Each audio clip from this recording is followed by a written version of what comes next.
So I'm Angie Peace. I'm an applied mathematician and a postdoctoral fellow at NIMBioS, the National Institute of Mathematical and Biological Synthesis. So I develop mathematical models in ecology to help us understand how important chemical elements impact the world we live in. Phosphorus, for example, is an important element for many living organisms. It's in our DNA, it's part of our bones. We couldn't live without it. Because phosphorus is essential, sometimes too little phosphorus can limit growth. So a mathematical model that looks at the chemical composition of an organism can help us determine when essential elements such as phosphorus is limiting growth. Too much phosphorus can have its own consequences. Fertilization is a common agricultural practice. Farmers will add nutrients to their crops in order to increase yield and up food production. A portion of these nutrients can end up as fertilization runoff.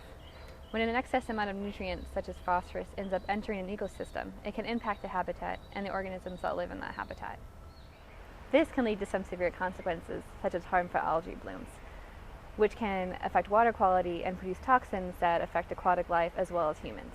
So a mathematical model that looks at the chemical composition of algae can help us determine some of these consequences and different ways to avoid them. Another important chemical in my research is mercury, which is a toxic contaminant that poses great risks to the environment and human health. You don't want mercury poisoning from eating contaminated fish. So we can develop mathematical models that look at the level of mercury and the trophic transfer of mercury up the food chain and into fish.